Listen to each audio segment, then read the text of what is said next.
Minister, I welcomed last year the increase in the capital disregard for carers, and also I welcome it for the fuel allowance this year. But as you know, that capital disallowance is causing havoc in the system and the whole system of assessing capital. I've raised a number of issues with you previously. For example, we have the situation of the disability allowance, where now it's not the 50,000, it's 50,000, we grant you that, I think they're correct. But the problem is the €4 in all these schemes, the €4 per thousand once you get 20,000 over the threshold. Now that's 20% interest, and it penalises people who are thrifty. Or in the case of disability allowance, what it penalises are people who inherited money from parents, or where parents very carefully put aside maybe a small pension policy or whatever, or put aside capital and gave it to them. Now, I've time and again highlighted this issue with you. A very, very disabled person, never a chance of working, ever. Can't walk, can't talk, very disabled. Parents die is the normal course of life cycle. They leave the worldly goods to their 3 children. It amounts to a modest 600,000 when you take a house into account and so on. So the 2 that are able-bodied working get 200,000 apiece.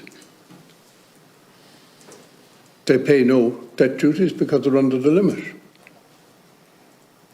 However, the person who was born with a severe disability gets the 200,000, no debt duties, but suddenly finds the disability allowance has disappeared, gone with the wind.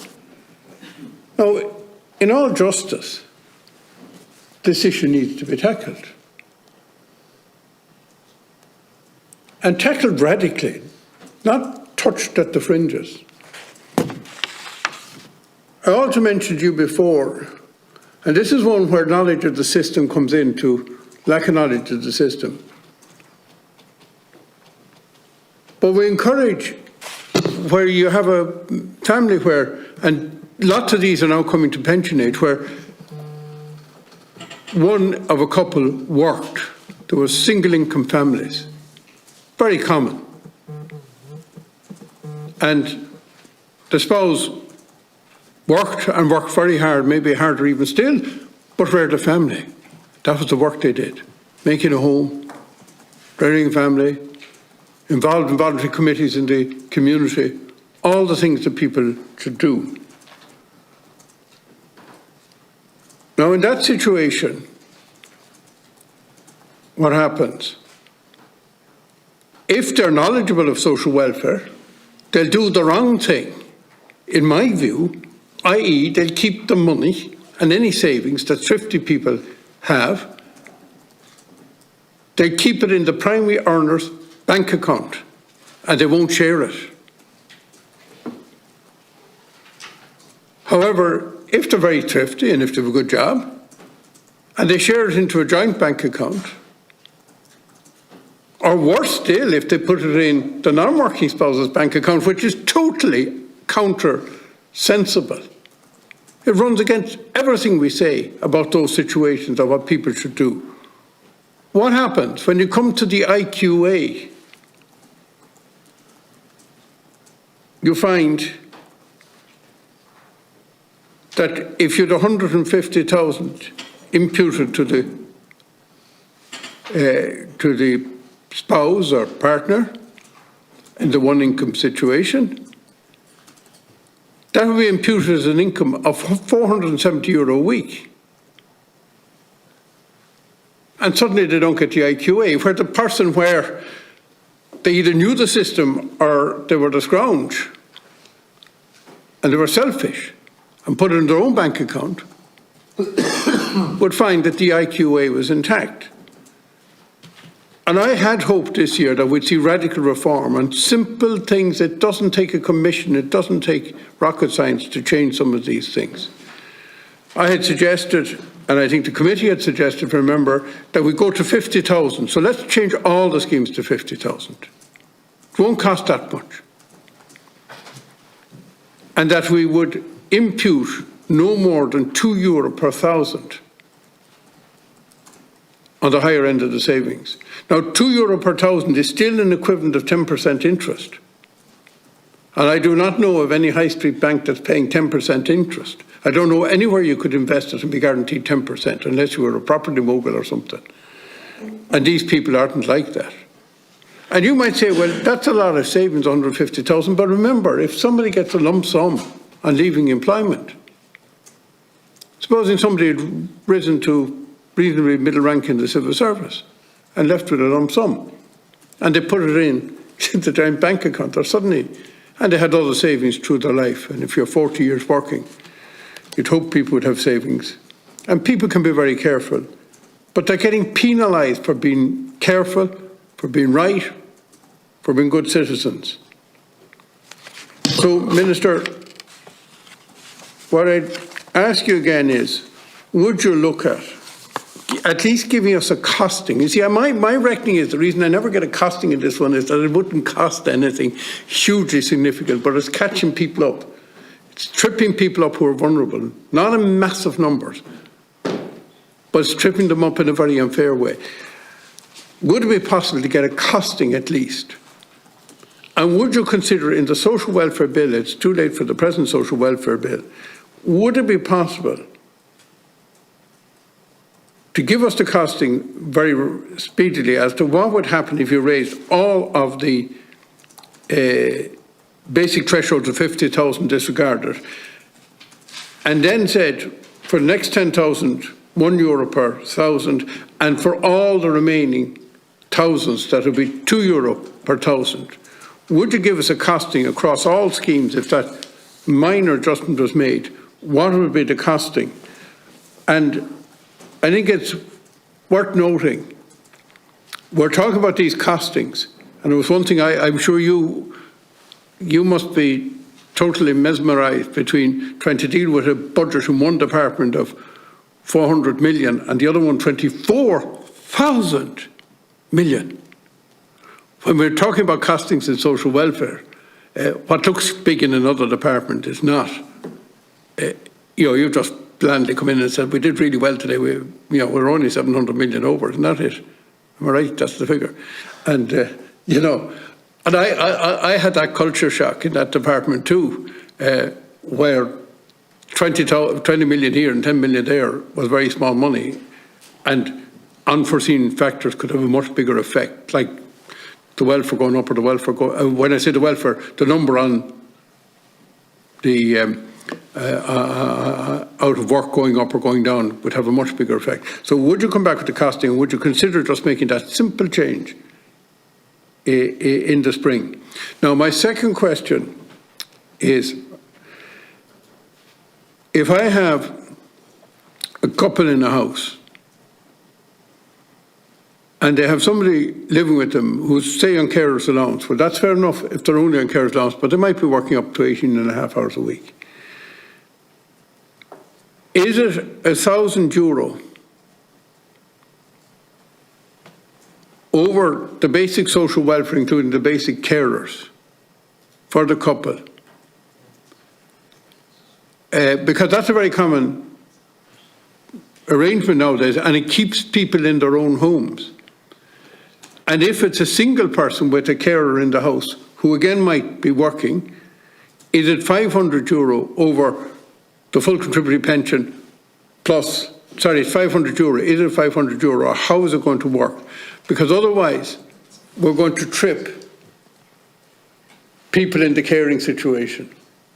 And again, compared to putting in the people in the nursing homes, we should be facilitating carers in every way we can in the system, because it is better where possible. Of course, there's lots of situations it's not possible, but where possible, first choice, and surely we learned that from the pandemic, that first choice has to be that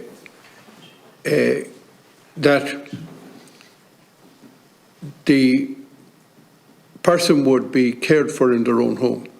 Now, can I say something just very briefly and ask you a question about the partial capacity?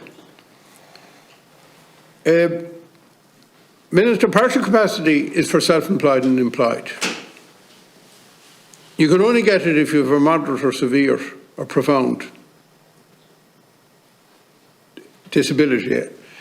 And if it's moderate, I think it's 50%, 75% and 100%. Now, the situation here is that often those people who can only work intermittently, and sometimes they're well and sometimes they're not.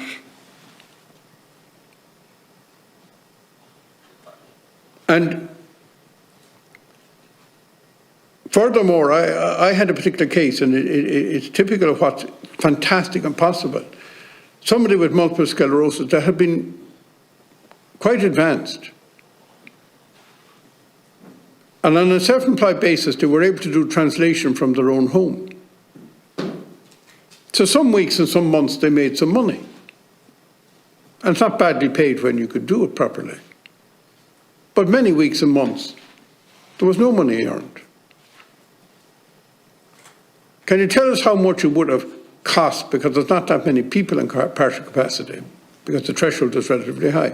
How much would it cost to give them the disability? But by definition, to be moderate, severe, or profound. It's not as if it's all the people on invalidity are eligible for partial capacity. The people who are mild or have very limited disability don't get it, partial capacity. So, Minister, can you tell us the number on partial capacity and what it would have cost, and to be just that little bit extra generous? I often found that the system can be, how to put a penny pinching, and when you add up the sums, it wouldn't be material, even to the cost of giving this extra disability payment out. I bet you it would be a tiny, tiny fraction of it, and I believe that decision should be amended. And that it should be paid. Thank you, Deputy Ó Cuív. Minister. Okay, thank you, Chair, and thank you, Deputy Ó Cuív, for raising a number of issues here. First of all, regarding the capital disregards, I have made some changes, as you know, to the carers and to the over 70s now on for the fuel allowance, you know, I've made a good few changes over the last couple of budgets. I'd love to do everything, but I can't do everything in one budget. I agree with you in terms of people who are profoundly disabled. Their parents are worried about what's going to happen to them when they pass on. They want to leave the money you know, in trust for them, or leave it there so they have access to that wee bit of extra that they deserve to have, and that it's their part of their inheritance as well. And you've made the point to me, and I accept that we would look, you know, if they do get an inheritance, their disability payment, because if it's means tested, is gone then. And I take your point on that, but it's particularly for those with a profound disability. And we know now of many elderly parents who are very concerned about the future of their disabled children whenever they pass on. Now, what I will commit to do, and I have discussed this with my officials, is that I am going to look and I'm going to review all of the means tested payments that we have in terms of the capital allowance, and I know that a number of you, including yourself, Cahirla, brought this up, particularly to do with the carers payment. So I'll do that this year. Now, I did ask the officials to look at what kind of a cost it would be, and they did say to me it'd cost you about 50 million. So it is it's a considerable cost to do, you know, to change the whole thing. But what I do commit to looking at it to see how I can improve it, because I do know that 20,000 isn't a lot now. It used to be 20,000. Well, not even go back there where it used to do, but it doesn't do an awful lot now. I was going to say it'd buy you a good car, but it wouldn't buy you one now. So it's the sort of thing that I'm very conscious of, and I absolutely commit to looking at it this year to see is there anything we can do in that regard. We have the cost of disability report, as you know, and it's in the committee at the minute. Minister Anne Rabbitte is chairing a committee, and they're looking at that. And again, what I'm looking at there is that how we can make the payment that is commensurate with whether it's either a profound disability or a mild disability. There's a difference in disabilities, and at the minute it's one flat rate across the board. The people with profound disabilities, there's no doubt about it, it costs them more, and we know the report says that. So we are looking at that as well, and hopefully that we will we'll move on that in the coming year. Now, I take your point too about the joint bank account. I've seen this myself on many occasions where mainly women haven't worked. They've been at home caring all their life. They go to look for the qualified adult payment, discover there's a few bob in a bank account, and they can't get anything. It's as simple as that. So, again, that's something that I look at as part of this review. The other thing I would say, though, that I am looking at under the report on the Pensions Commission report is how we can provide pensions for people who have been caring for 20 years or more, and I think that's something that this committee recommended, and that I very much want to move on that because there's many again mainly women who have given up their a large part of their life to look after a loved one, and then they find they come to pension age and they've got nothing. So we are moving on that as well. Just in the fuel allowance, can I just say that the €1,000 for a couple, that includes the social welfare payment. So it's for the over 70s. So the €1,000 for a couple, €500 is for a single person. The household composition still applies to the fuel allowance. But just to say that then for the under 70s, you're allowed, as part of the means test, it's €200 plus the contributory pension. So you're allowed to have €200 over what the contributory pension is rate, and that would mean you'd have €465. I've increased that in this budget for 2023. So that means you could earn up to €465 before it would impact on your, you'd be able to earn that before it impact on the fuel allowance. So that's an improvement in that area as well, and I'm including in that then the extra €12 that's going on the pension in January. So and the other thing I did do in terms of the fuel and the carers, I introduced a disregard for half-rate carers allowance on the fuel allowance scheme as well. So that'll be welcomed. Again, these are things that, see, I do listen to you. I said that last night. You do raise these things, and I do take them on board. And we're all in this to try and support people, and that's what social protection is about. It'll always be about trying to help people when they need it. But when I'm coming up with schemes, I have to look at how it's not going to have unintended consequences in other areas, and it might sound a good idea to you and to me, but sometimes when we look at it in a broader context, it can cause unintended consequences. And the other issue was the partial capacity benefit. Again, I know what you're saying there, and sure, look, we can look at that in the context of the review that I'm going to be doing. Well, the Minister for Social Protection will hopefully be doing next year. I can't say if I'll still be here next year. I'd love to be here, but anyway, it's all part of what we're looking at.